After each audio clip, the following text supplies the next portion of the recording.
शिमला की खूबसूरत वादियों में एक सुरंग है जिसके बारे में कहते हैं, वहां कोई आपके साथ चलता है, तब भी जब आप बिल्कुल अकेले हों।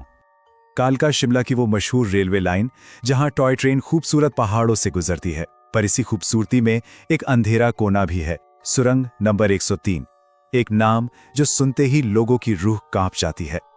बाहर से तो ये एक आम पुरानी सुरंग लगती है, पर अंदर घुप अंधेरा, सड़ांध भरी ठंडक और दीवारों से टपकते पानी की वो एक एक बूंद जो अजीब तरह से गूंजती है। अंदर जाते ही हवा जैसे भारी हो जाती है, एक अजीब अनकहा सन्नाटा। ऐसा महसूस होता है मानो हवा खुद आपको देख रही हो। इस जगह की कहानी बहुत पुरानी है। ये हमें वापस ले जाती है ब्रिटिश राज में, जब इस सुरंग को बनाने के लिए पहाड़ों का सीना चीरा जा रहा था। कहते हैं मजदूरों ने उसे सबसे पहले देखा था। पुराने ब्रिटिश कपड़ों में एक आदमी जो चुपचाप सुरंग की दीवारों को देखता रहता था। कोई इसे बुलाता तो वो पलटता नहीं था, बस धीरे धीरे अंधेरे में गायब हो जाता था। आखिर ये था कौन? सब कहते हैं कि वो एक ब्रिटिश इंजीनियर था जिसकी मौत इसी सुरंग में हुई थी, पर कैसे, ये कोई नहीं जानता। कुछ कहानियों के मुताबिक उसने खुद को गोली मार ली थी।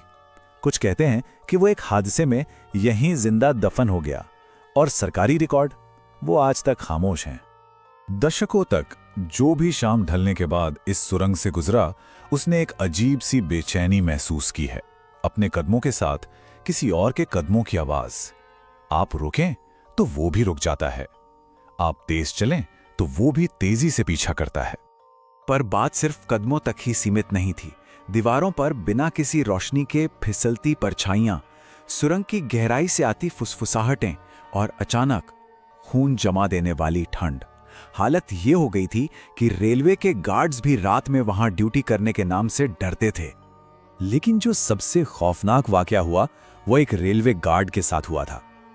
एक रात वो अपनी रोज की गश्त पर था जब उसने सुरंग के ठीक बीच में पटरियों पर किसी को बैठे हुए देखा।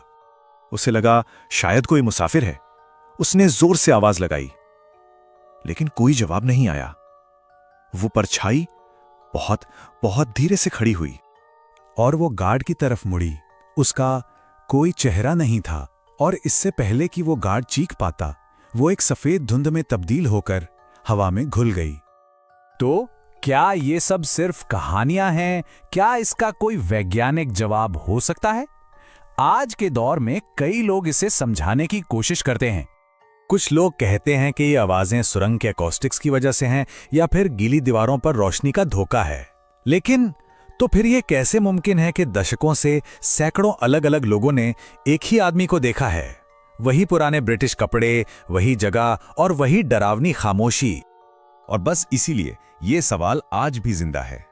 आज भी जब कोई ट्रेन सुरंग नंबर 103 में दाखिल होती है तो ड्राइवर हॉर्न बजाता है।